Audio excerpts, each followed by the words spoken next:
Bonsoir, mesdames et messieurs. Bienvenue à cette première de Insolite Podcast. C'est une émission qu'on va essayer de vous faire sur une base régulière, sinon hebdomadaire. Et je me présente, je suis Christian Page, je suis avec mon collègue ici Jean-Michel Arsenault Bonjour. de Insolite Express. Et on va essayer chaque semaine de vous présenter un espèce de bulletin de nouvelles, des actualités qui ont marqué le domaine de l'insolite, de l'étrange, du paranormal. Et toi, Jean-Michel, tu vas nous présenter des dossiers, des discussions, des échanges qui ont lieu sur le web. Oui, absolument. Fait que ça se passe sur Internet, on est d'accord. C'est juste des vraies choses. Il n'y a rien de faux qui se passe sur l'Internet. Donc, on va essayer de trouver la vérité. Mais la vérité peut être ailleurs, comme disait le slogan d'une célèbre émission de télévision. Écoute, allons-y tout de suite pour cette première actualité, si tu me permets. C'est une affaire qui touche le domaine des énigmes historiques et j'adore les énigmes historiques parce que dans bien des cas, contrairement à des énigmes un peu ovni, fantômes et autres, que je ne dénie pas non plus, mais dans le cas des énigmes historiques, il y a souvent un noyau dont on est certain des événements. Des faits. Et là, ce dont je te parle aujourd'hui, c'est l'évasion d'Alcatraz, cette célèbre évasion qui a eu lieu en juin 1962. On a trois prisonniers. Bon, d'abord, il faut situer la prison d'Alcatraz. S'il y a encore des gens qui ignorent de quoi on parle, c'est un pénitencier qui se trouve sur un rocher. On le surnomme d'ailleurs The Rock, le rocher. Donc, un rocher qui se trouve en plein milieu de la baie de San Francisco. On y a construit au 19e siècle un phare. Les Espagnols y ont construit un phare. Ce phare est devenu éventuellement une prison militaire. Et ensuite, de 1934, oui, voilà, ma petite note. Donc, de 1934 à 1963, il est devenu un pénitencier fédéral. C'était une prison que l'on disait à peu près impossible à s'évader. Pas tant que c'était impossible de sortir du pénitencier, mais comme sa location était un rocher au milieu de la baie de San Francisco, l'eau est très froide, il y a des courants, et ça devient donc quasi impossible de s'échapper du pénitencier. Des gens ont essayé de s'évader du pénitencier, certains ont réussi à sortir de la prison, mais jamais personne n'a réussi à prendre la poudre d'escampette. Sauf peut-être cette histoire-là. On est en juin 1962, on a 3 prisonniers, Frank Morris et les frères Englund. Frank Morris Des bonnes personnes, hein? Frank Morris qui a été incarné au cinéma dans L'Évadé d'Alcatraz en 1979 par Clint Eastwood. Clint Eastwood nous avait presque rendu sympathique le personnage de Frank Morris. Dans les faits, c'était un voyou. Il avait été envoyé au pénitencier d'Alcatraz pour plusieurs vols à main armée avec violence. C'était vraiment un individu peu recommandable, mais c'était un individu qui était doué d'une intelligence au-dessus de la moyenne. On parle d'un individu qui a presque 150 de quotient intellectuel. Donc, ces gens-là sont au pénitencier, lui et les frères Englund. Et voilà que ce juin 1962, ce 11 juin 1962, après des mois d'efforts, ils s'étaient trouvé des outils artisanaux, ils s'étaient fabriqué des outils artisanaux dans leur cellule, toute petite cellule. Ils ont creusé, en fait, ils ont enlevé une vanne, une grille de ventilation qui leur permettait d'avoir accès à un corridor de service derrière leur cellule. De ce corridor de service, ils ont grimpé jusque dans les parties hautes de la prison et par les vannes d'aération, ont réussi à gagner le toit du pénitencier et à s'échapper.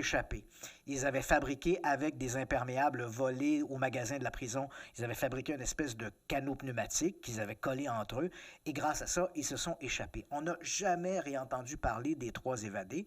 Le lendemain de l'événement, un bateau qui traversait, un bateau de marine marchande qui traversait la baie de San Francisco, a contacté les gardes-côtes pour leur dire qu'ils avaient vu, flottant à la dérive, le corps d'un homme habillé d'un survêtement bleu. Or, c'était la couleur des vêtements des prisonniers. Parce que tu comprendras qu'au lendemain de l'évasion, il y a eu une énorme chasse à l'homme. Donc, les gardes-côtes, en recevant cette information, sont immédiatement allés sur place, mais ils n'ont pas trouvé le corps en question. Ils n'ont jamais trouvé le cadavre. Il y avait juste un cadavre, même s'il y avait eu 3 personnes. Alors, les policiers, d'abord, l'enquête a été menée par le FBI. Le FBI avait conclu que les 3 évadés s'étaient probablement noyés en essayant de traverser la baie de San Francisco. Et l'un de ces évadés était probablement le cadavre repéré par le bateau en question. Quoi qu'il en soit, on n'a jamais réentendu parler des évadés. Les policiers ont conclu que c'était tous les 3 noyés en tentant de s'évader d'Alcatraz. L'enquête n'a pas été close là-dessus nécessairement. L'enquête est restée ouverte jusqu'au début des années 1980. En fait, en 1981, c'est le FBI, jusqu'en 1981, c'est le FBI qui s'occupait des évadés d'Alcatraz. En 81, le dossier a été transféré au bureau des marshals des États-Unis et l'enquête est toujours en cours, même si le pénitencier a été fermé l'année suivante. En 1963, on a fermé le pénitencier. À partir de là, il faut savoir que chaque année, il y a toujours des rumeurs qui réapparaissent. Frank Morris, les frères Englund auraient réussi l'évasion. Il y a quelques années, je me rappelle avoir vu à la télé, par exemple, un documentaire. On nous montrait une photographie prise au milieu des années 70 par apparemment un ami de la famille Englund. Et on voyait deux hommes aux côtés d'un rocher dans le milieu d'un champ quelque part au Brésil. Et on nous disait, voici, ce sont les frères Englund. Ils ont survécu à l'évasion. Ils se sont lancés maintenant dans le trafic de drogue, dans des cartels quelque part au Brésil. Ils ont bien amélioré leur vie. Là, voilà. La photographie, éventuellement, a été enquêtée par le FBI qui ont dit c'est possible que, en regardant les traits physiques, l'anatomie, il pourrait peut-être s'agir des frères Englund, mais sans plus d'informations, tu comprends qu'on n'a pas mis des hommes là-dessus. Et donc, tout ça se répète d'année en année. Et la dernière nouvelle, et c'est là, il y a comme une espèce de buzz sur le web, il y a un buzz dans les médias. C'est qu'un journaliste américain a découvert qu'en 2013, c'est un peu anodin dans le fond, parce qu'en 2013, la police de San Francisco aurait reçu une lettre et l'auteur de la lettre se présente comme étant John Englund, l'un des 3 évadés.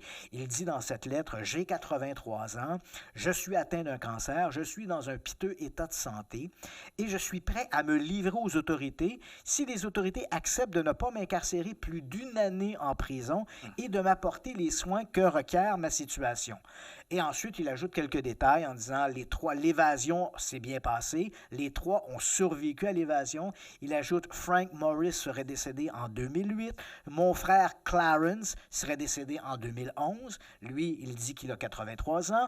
Il dit qu'immédiatement après l'évasion, lui aurait vécu quelque temps dans la région de Seattle, dans l'État de Washington. Il aurait ensuite vécu quelques années dans le Dakota du Nord et puis depuis quelques années, vivrait maintenant dans le sud de la Californie. Cette lettre, donc, reçue par la police de San Francisco en 2013, a été remise au bureau des Marshals, parce que c'est le bureau qui aujourd'hui gère l'enquête sur l'évasion d'Alcatraz.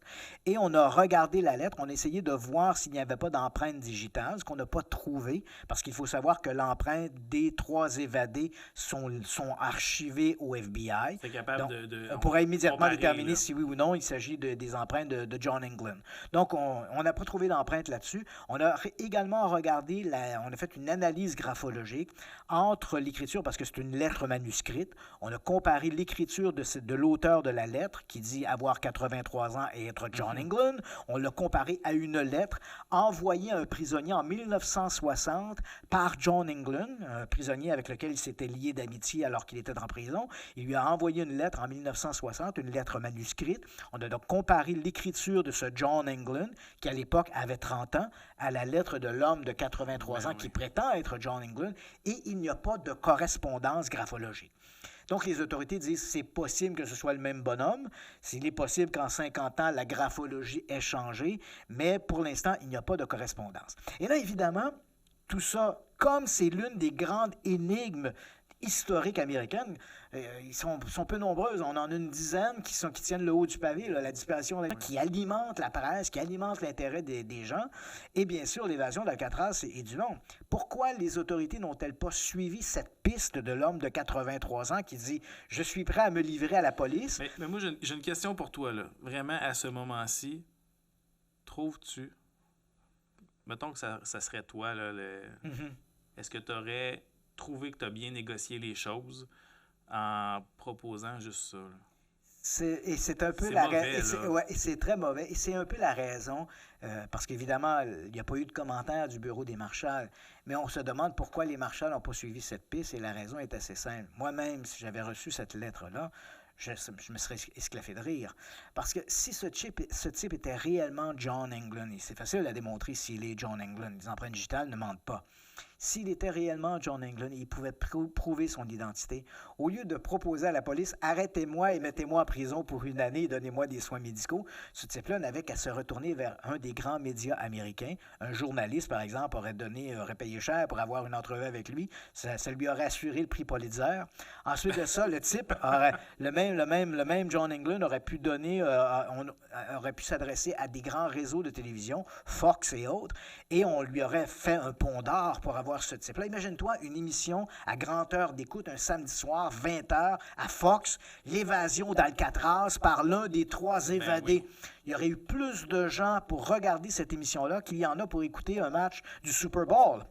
Or, le type aurait eu des millions de dollars pour faire une apparition dans une émission comme celle-là. Et tout ça aurait pu se faire même sous le couvert de l'anonymat. On aurait pu simplement montrer ses empreintes digitales, prouver qu'il est John Englund, mais rester anonyme sur où il habite, etc. Et le type, au lieu de ça, au lieu de se tourner vers les médias... Juste faire 1 an, s'il te plaît. Je ne veux pas faire plus d'1 an de prison, puis oui. donnez-moi des médicaments. Ça semble ridicule et c'est un peu la raison pour laquelle cette lettre-là n'a pas eu de suite. Elle a été reçue, encore une fois, comme je l'ai mentionné, par la police de San Francisco en 2013, mais on n'a pas donné suite à ça parce que le contexte dans lequel la lettre apparaît semble tellement ridicule qu'il y a peu de chances que la lettre ait été signée par le John Englund. Il faut savoir, simplement à titre de référence, que l'un des grands criminels américains qui fait partie de ces grandes énigmes, c'est le tueur du Zodiac qui n'a jamais été arrêté. Les autorités policières croient que son dernier meurtre daterait des années 1969-1970. Il aurait continué d'envoyer des lettres et on sait que les lettres étaient authentiques parce qu'il les émaillait d'informations qui étaient propres à ses crimes. Et même dans un cas, je me rappelle, il avait envoyé une lettre avec une partie de la chemise de Paul Stein, l'une des victimes, maculée de sang. Il l'avait ajouté dans l'enveloppe pour prouver qu'il était bien celui qu'il prétendait être. Les autorités ont reçu des lettres du Zodiac Killer jusqu'à la fin des années 70. Et pourtant, encore aujourd'hui, la police continue de recevoir des lettres de gens qui prétendent être le Zodiac, mais uniquement en lisant les lettres, on voit bien qu'elles n'ont pas ce côté ou la signature, la saveur qu'avaient les lettres du Zodiac. À l'époque de Jack l'Éventreur, par exemple, durant le règne de Jack l'Éventreur, on parle ici de Londres du 1888, la police a reçu à peu près 300 lettres d'individus qui signaient être Jack l'Éventreur. Et on a la certitude qu'aucune de ces lettres, sauf peut-être une qui d'ailleurs n'avait pas été envoyée à la police, mais au directeur d'un comité de vigilance. Donc, toutes les lettres signées Jack l'Éventreur étaient toutes des lettres qui avaient été écrites par des désaxés qui voulaient se donner une importance. Des désaxés ou des gens qui veulent avoir une attention maximum. Parce qu'on le voit dans ces cas-là, on le voit aussi, des enfants de Michael Jackson, de Prince, de plusieurs vedettes qui décèdent. Ben, tout d'un coup, il y a plusieurs personnes qui prétendent être les enfants. Puis on ne dit pas que c'est pas vrai. Peut-être qu'on ne peut pas tracer, mais peut-être qu'il y en avait vraiment, mais on s'entend qu'il y a toujours l'appât du gain, l'appât du... Toujours. Il y a toujours... Il y a anguille sous roche, tu sais. Puis... À moins d'un rebondissement dans cette affaire, je pense que la lettre de ce soi-disant John Englund n'est qu'un maillon de plus à cette saga de l'évasion d'Alcatraz. Et jusqu'à preuve du contraire, rien ne permet de croire que Frank Morris et les frères Englund aient réussi à s'évader du pénitencier d'Alcatraz et aient pris réellement la clé des champs. Absolument. Si jamais il y en a qui veulent visiter Alcatraz, on peut encore le faire aujourd'hui. C'est super intéressant. Et s'il y en a qui veulent suivre une bonne série de J.J. Abrams, il y a eu une série qui s'appelait Alcatraz, justement, qui prenait place dans cet endroit-là. Mais on y rajoutait une petite twist surnaturelle. Il y a plusieurs films. J'ai mentionné le film de Clint Eastwood qui incarne Frank Morris et qui nous rend sympathique, le Frank Morris en question. Il y a eu aussi le film Le Rocher, un film d'action avec Nicolas Cage qui se déroule dans le pénitencier d'Alcatraz et plein d'autres séries où, quelque part... et le pénitencier d'Alcatraz, c'est assez amusant parce qu'il apparaît souvent lorsqu'on tourne à San Francisco. Les directeurs photos aiment bien prendre des prises de vue où on voit dans la baie de San Francisco le pénitencier d'Alcatraz. C'est quelque chose. Tu as mentionné les visites au pénitencier d'Alcatraz. J'y suis allé à quelques reprises. Il faut quand même savoir qu'on ne se présente pas le matin même sur les quais pour aller à Alcatraz. Donc, souvent, c'est des mois d'avance. Vous devez réserver votre place sur le bateau qui amène les touristes à l'île d'Alcatraz parce que c'est l'une des attractions touristiques les plus courues des États-Unis, cette visite au pénitencier d'Alcatraz. Wow. Ben, moi, je vais vous parler. En fait, vous savez, sur Insolite Express, on est à la recherche de mystères, de preuves de l'inexpliqué, du paranormal.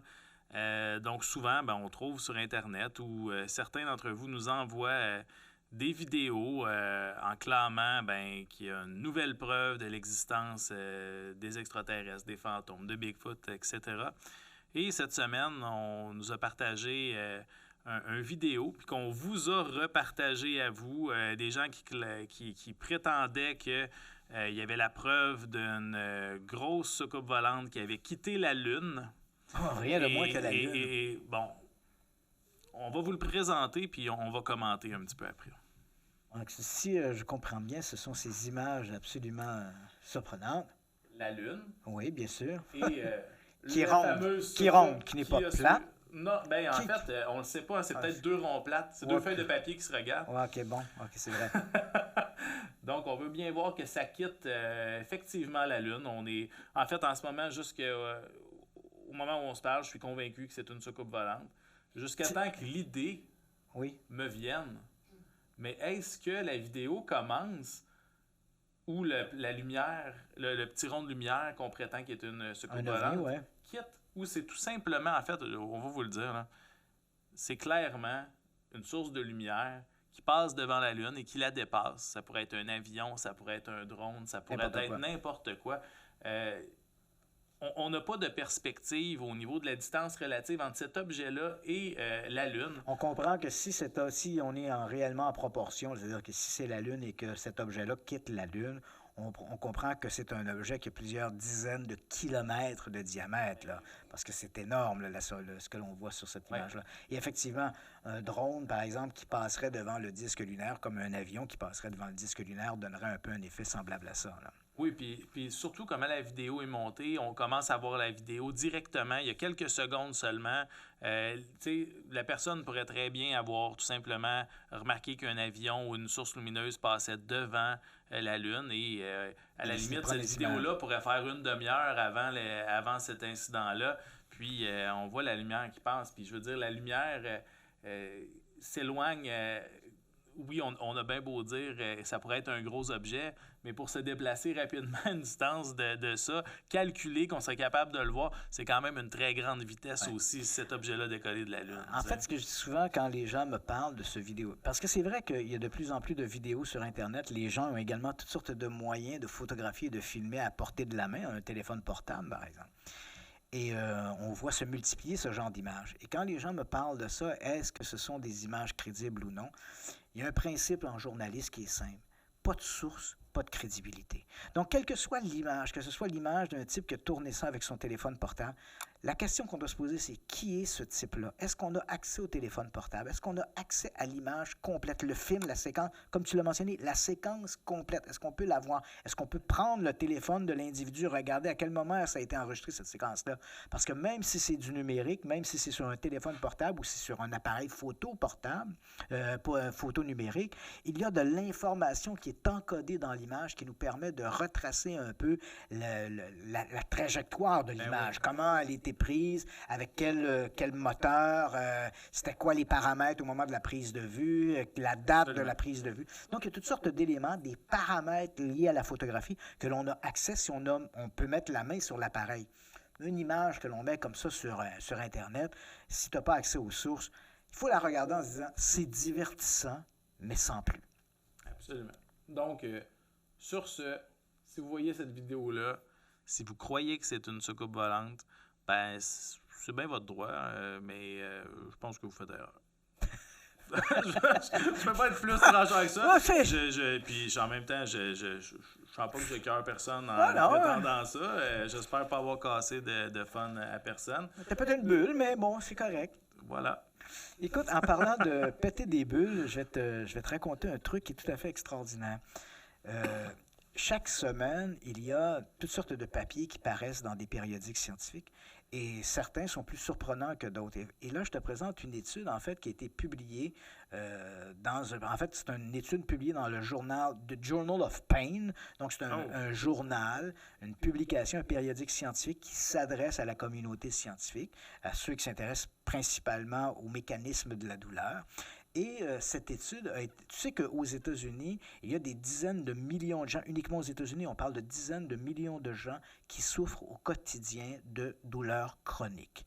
Et évidemment, le coût économique de ça est astronomique. Les gens ne rentrent pas au travail. Ça l'entraîne. Ben oui.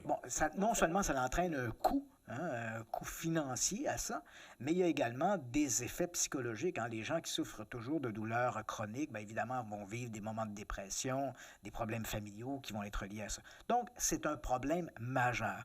Même les scientifiques s'entendent pour dire que ce problème-là est un problème qui est sous-estimé. En fait, les coûts de ça sont plus élevés que les gens qui souffrent, par exemple, du cancer ou de maladies cardiovasculaires. Et là, on s'est dit, à toutes les fois où on étudie les gens qui souffrent de douleurs chroniques, ils sont toujours étudiés de manière isolée. On prend le malade, on le place dans une clinique et là, on l'étudie comme étant un élément. Donc, on regarde quels sont les éléments, les marqueurs de la douleur, quels sont les mécanismes de la douleur, quelles sont les sources de ces douleurs. Mais dans la réalité, ces gens-là socialisent. Or, on sait que la socialisation entraîne des transformation dans les mécanismes biologiques. Par exemple, des gens une foule qui va assister, par exemple, aux performances, disons, d'un fakir qui marche sur le feu, bien, on va remarquer que le rythme cardiaque de l'ensemble de l'auditoire va éventuellement se synchroniser. Il n'est pas rare, par exemple, que deux femmes qui cohabitent dans un même appartement, après un certain nombre de mois, leurs règles menstruelles vont se synchroniser également. Donc, cette socialisation a un effet sur les comportements. Et là, on s'est demandé, est-ce que la socialisation pourrait avoir un effet sur la douleur? Même si on n'arrive pas à trop comprendre les mécanismes. Puis on ne parle pas ici d'un effet placebo, on parle vraiment d'un effet qui est mesurable, parce que la douleur, évidemment, c'est mesurable. Donc, on a pris des gens, on a pris des couples, en fait, on a pris 23 couples qui étaient liés de manière amoureuse, on parle de couples hétérosexuels. On les a amenés dans un laboratoire. Et là, les femmes, demande-moi pourquoi les femmes. On a choisi les femmes comme étant les cobayes de la douleur. Donc, on a pris des femmes et on leur a imposé des douleurs. Entendons-nous, on ne leur a pas arraché un bras, là, mais c'était ou bien par des petits courants électriques, soit par des brûlures, des sensations de brûlure, des sensations de piqûre. Et là, on mesurait la douleur de ces femmes-là. Et là, à un moment donné, donc, il y a eu une première étape. Étape 1, on soumet les femmes à la douleur et on enregistre les marqueurs de la douleur. Étape numéro 2, on met le conjoint, l'amoureux, dans la pièce et on calcule, on soumet les dames aux mêmes stimuli de douleur et on enregistre les comportements. Absolument aucune réaction. Troisième étape, le compagnon va tenir la main de la dame en question. Et là, on a constaté qu'il y avait une forte diminution du mécanisme de la douleur. Et ensuite, on a mis dans la même pièce que les dames en question un homme qui n'était pas leur conjoint, qui leur tenait également la main. Et là, à ce moment-là, la douleur est redevenue à son niveau initial. Donc, la seule place où il y a eu un changement dans le comportement, c'est lorsque l'amoureux tenait la main de la compagne. C'est peut-être la raison pourquoi on demande aux hommes d'être présents dans la salle d'accouchement et tiennent la main de leur compagne. J'ai fait ça 2 fois, moi. Oui? Ben, bravo. J'ai 2 enfants. Ça a été bizarre, je l'ai fait 3 fois. Mais j'avais pas quoi faire. Je savais pas quoi faire. Il y avait un vendredi soir, je suis allé à la salle d'accouchement. J'ai dit bonjour. Mais tu vois, et ça, c'est étonnant parce qu'on n'explique pas ce mécanisme-là, mais on voit bien qu'il y a uniquement le lien émotif fait qu'il y a des comportements, puis des comportements mesurables qui peuvent être enregistrés.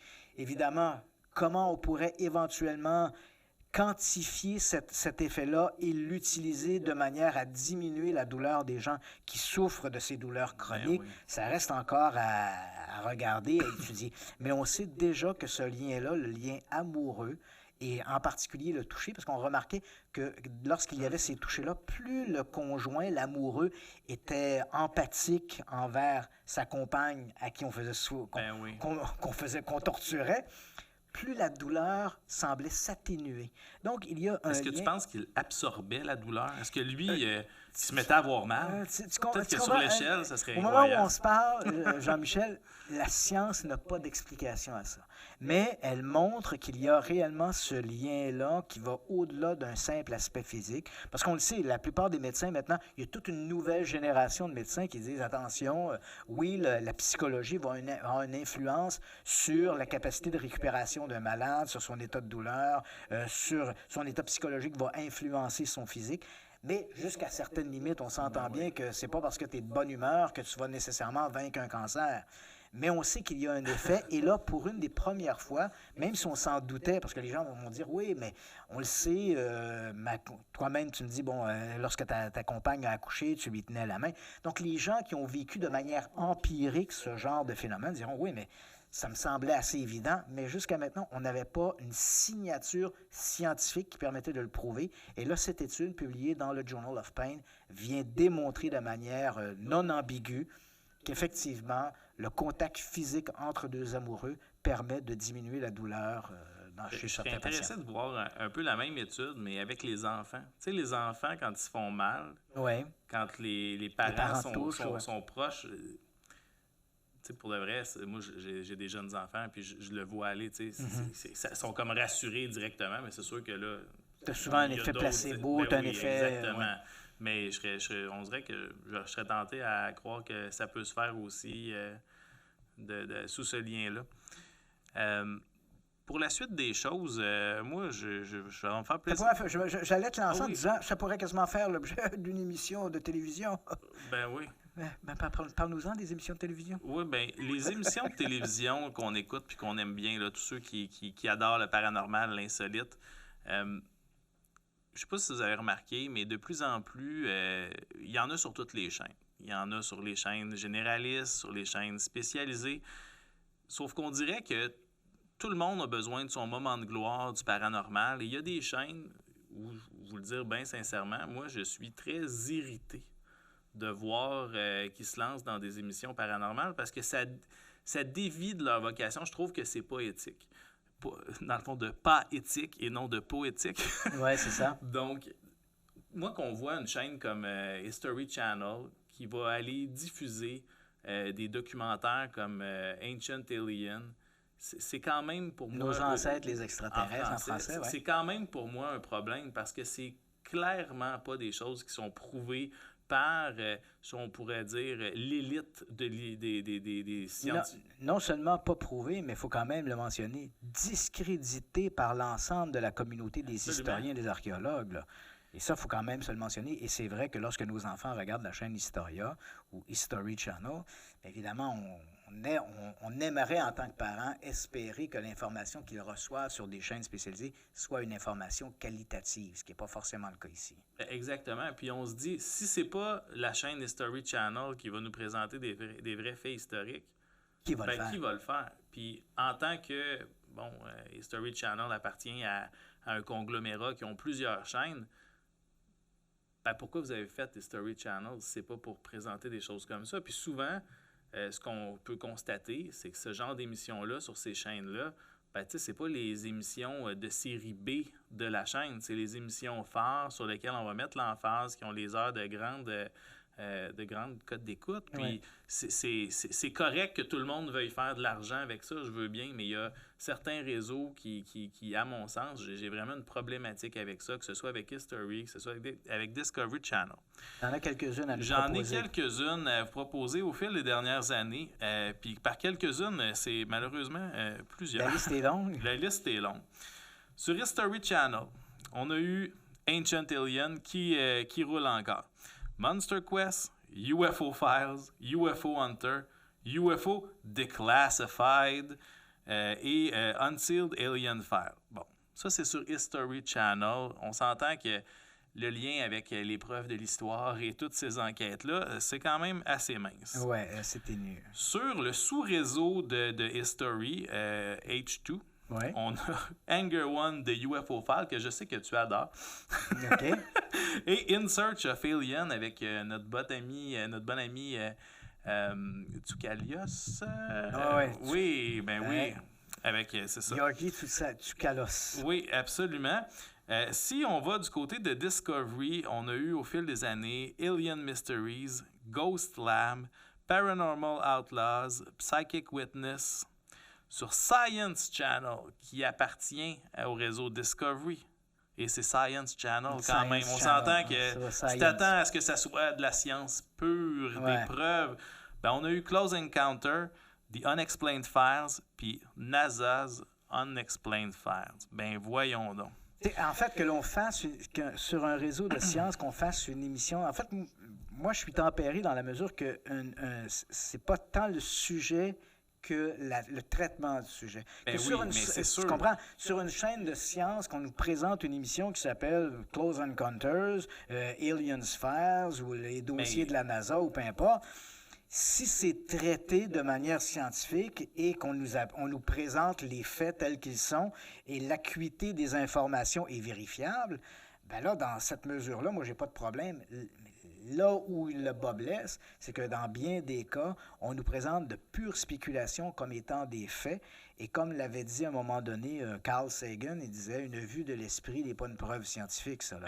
Mais ça, je suis 100% d'accord avec toi. Puis il y en a que j'ai pas nommé ici parce que d'un certain sens, tu sais, des émissions comme Weird or What, tu te rappelles Ouais. avec, je pense que William c'était William Shatner. Shatner, ben, il Ouais. présentait des choses, puis il gardait toujours un regard critique. Ça finissait toujours par une question, tu sais. Est-ce que ça existe ou ça n'existe pas? On se donne le droit de présenter. C'est pas présenté comme étant une pure vérité. On laisse les téléspectateurs au moins se donner leur idée, utiliser leur sens critique. Bon, c'est pas idéal, mais c'est quand même divertissant, puis ça va dans le sens de l'émission. Ouais. Alors que quand on présente des choses comme Close Encounters, que c'est sur Science Channel, puis on te dit, ben voici les cas, voici les faits, voici ce qui est arrivé, ben je veux dire... Il n'y a pas de sens critique. Il y a En fait, pas c'est de qu'on sens critique. ne présente pas l'aspect critique. Je me rappelle je me rappelle pas à quel réseau ça avait été présenté, mais on se rappellera qu'au début des années 2010, je crois que c'est 2011 ou 2012, il y avait Brian Sykes, un scientifique de l'université, du laboratoire de recherche de Cambridge sur l'ADN.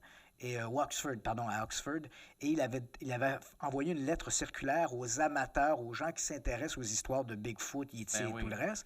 Et il avait demandé à ces gens-là, si vous avez des échantillons biologiques, nous les envoyer.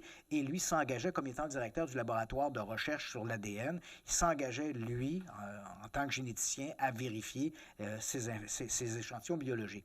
Il a reçu 57 échantillons. Des 57 échantillons reçus, 37 étaient valables pour une analyse ADN. Et l'analyse a révélé, là, on avait des poils, des excréments, on avait à peu près tout ce qu'on voulait. Yeti, Sasquatch, et on en passe. Et aucun de ces échantillons ne s'est révélé être ceux d'hominidés inconnus. C'était toujours autre chose, des poils de yak, d'ours, de coyote ou peu importe.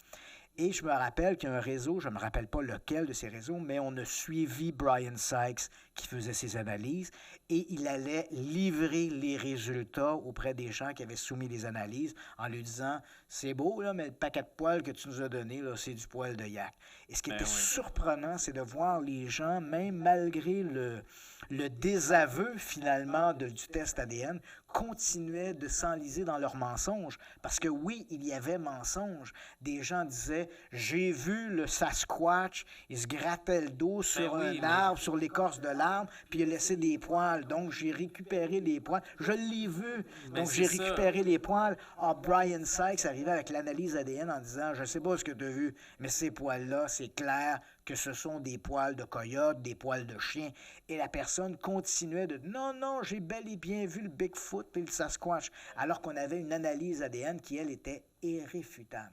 Ça avait été présenté sur une chaîne de télévision, disons, d'ordre spécialisé, scientifique. Et c'était très bon comme documentaire. C'était vraiment excellent. C'est bien monté. Puis encore là, j'en ai rien contre les documentaires ou les documentaires, mockumentary, si on veut en anglais.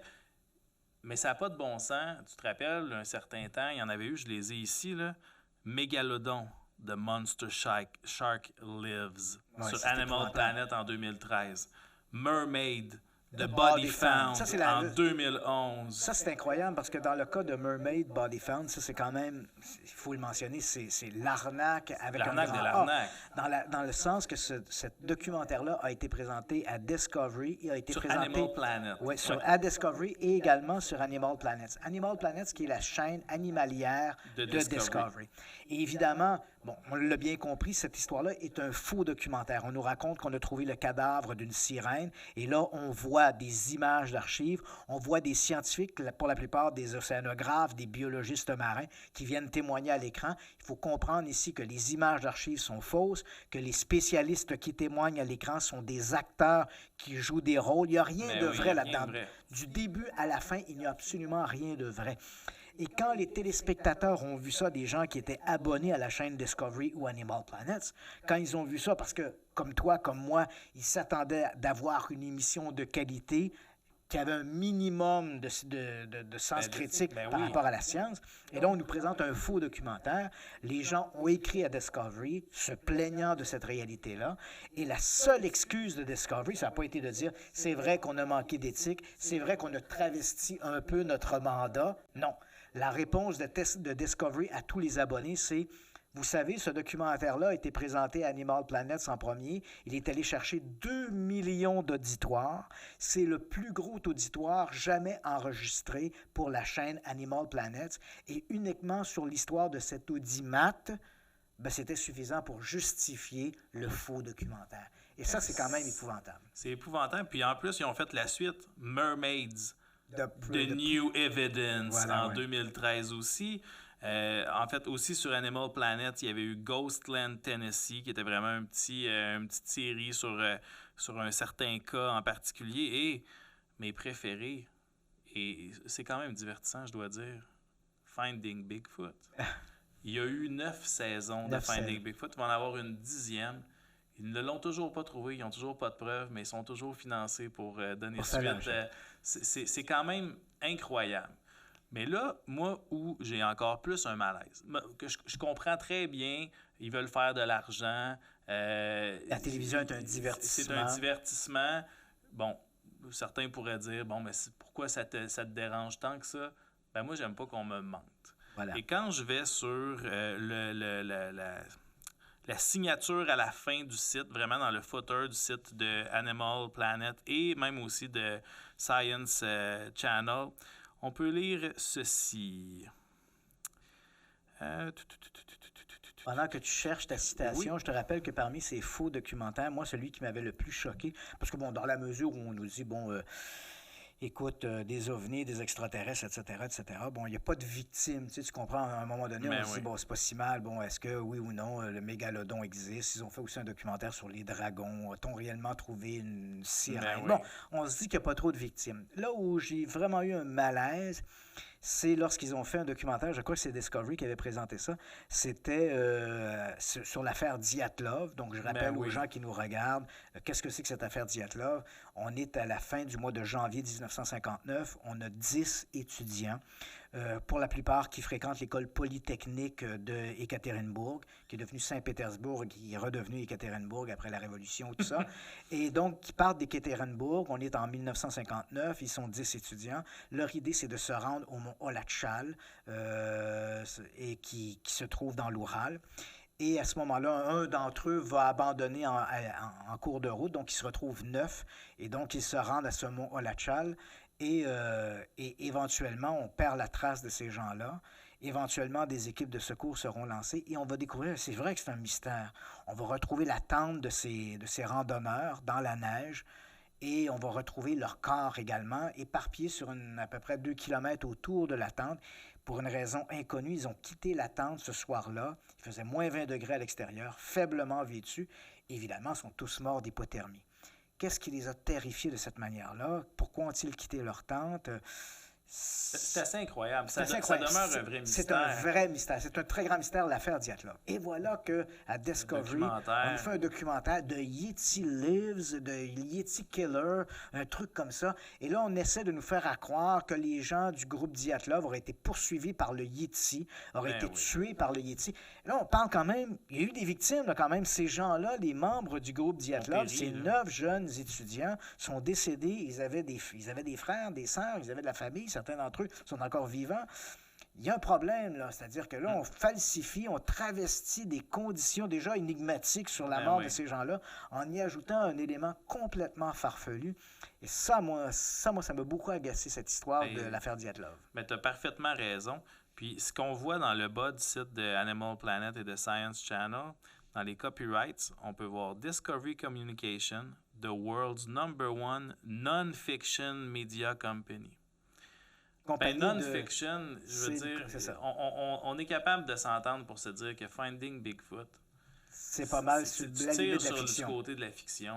Alien, Unsealed File, c'est de la fiction. Les dossiers de la NASA, Hey, les dossiers sur les extraterrestres, C'est de la c'est de la fiction. fiction. Voilà. Je veux dire, Donc, moi un c'est minimum qu'on d'enquête. on prend les gens pour des idiots. Puis, Ouais. puis moi, ce qui me subjugue, c'est que malheureusement, il y a beaucoup de gens qui prennent ça pour du cash. Oui. Tu sais. Au Québec, il y a la même chose sur certaines chaînes. Il y a beaucoup au Québec, il y a eu une passe, il y a eu beaucoup d'émissions sur tout ce qui était, mettons, il y en a eu beaucoup à Canal D, qui est Ouais. le canal équivalent peut-être le De plus proche de Discovery. Discovery. D pour Ici, découverte, d'ailleurs. Des pour découverte, où on voit beaucoup d'émissions sur les fantômes, des cas, il y a il y a beaucoup d'émissions où on présente des dramatisations même de choses qui sont arrivées. Et Mais- puis c'est souvent des acquisitions, donc des Ben achats oui, des d'émissions achats américaines qu'on traduit en qui sont mis français. ici. Mais là, il y a beaucoup de monde, on peut le voir sur les médias sociaux, des gens qui relaient ça, des gens qui se mettent à croire à ça beaucoup. Puis il est là, moi, je pense, le côté pervers de tout ça. Donc, moi, c'était une des choses des opinions, moi, que je voulais vous émettre. J'ai rien contre ça. J'adore ça, les émissions sur le paranormal, sur les nouvelles insolites. Mais il y a un lieu pour faire ça. Puis je pense qu'à un moment donné, Discovery, c'est peut-être pas la c'est meilleure peut-être chaîne pas pour la ça, meilleure ouais. chaîne. Écoute, restons dans le domaine de la recherche scientifique. Cette semaine, il y a quand même une information qui est assez surprenante qui est sortie. Bon, d'abord, je te rappelle, il y a quelques mois, il y avait une équipe de scientifiques qui avait décidé de passer les grands monuments de l'Égypte antique une espèce de rayon X. C'est Ouais. assez compliqué, mais ça ressemble un peu à de la radiographie. Et l'idée, le projet s'appelait Scan Pyramide. Et Oui. l'idée était, c'est que ça a débuté il y a 3 ans. Et donc, on passe au crible certains grands monuments de l'Égypte antique, incluant donc les pyramides. On les radiographie pour voir s'il n'y aurait pas des cavités secrètes, des passages secrets. Et on nous a annoncé, il y a quelques mois, 3 ou 4 mois maintenant, on nous a annoncé qu'on avait trouvé dans un grand espace vide au-dessus du corridor principal de la pyramide de Khéops. C'est une pyramide qui Ah est, oui. bon, c'est la grande pyramide Celle qu'on voit du le plus plateau de souvent. Gizeh, qui est juste en banlieue du Caire. Et là, donc, on a trouvé ce grand espace vide au-dessus de la grande galerie qui mène à la Chambre des rois, qu'on ne connaissait pas. Là. Donc, même si la pyramide est connue depuis des milliers d'années, on ne savait pas comment c'était fait.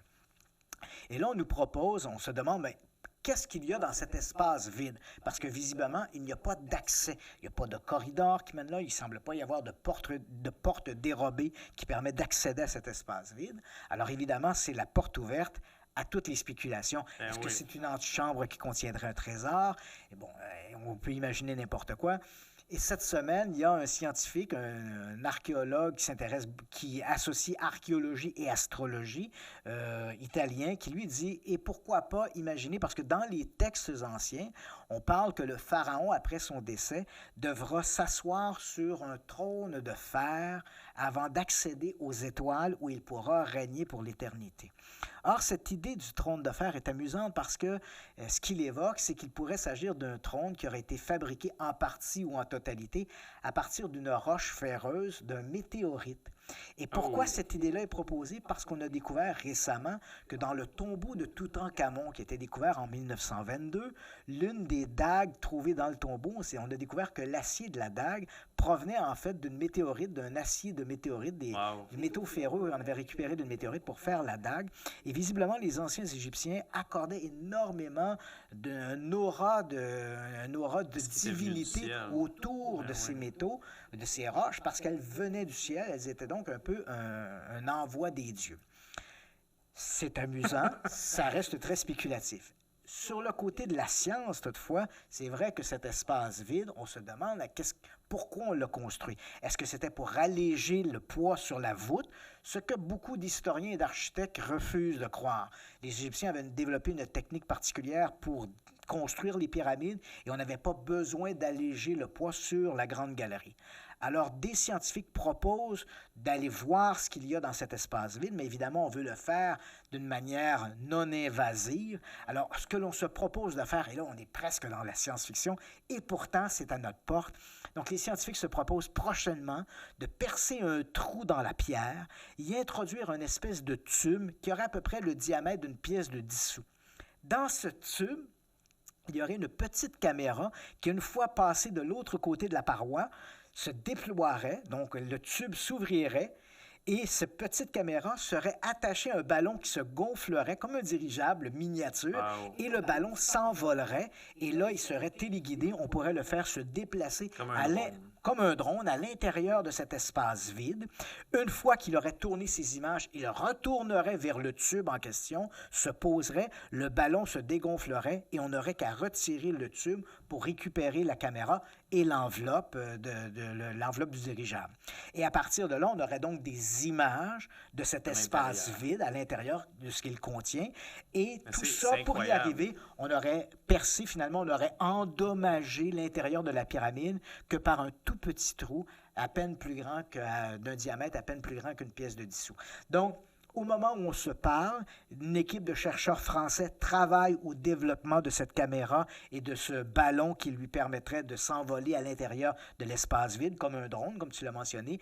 Et on croit que d'ici une année à peu près, le projet, la réalisation de ce petit robot devrait être terminé. Et là, il suffira aux autorités des antiquités égyptiennes de donner leur aval pour pouvoir pénétrer à l'intérieur de cet espace vide.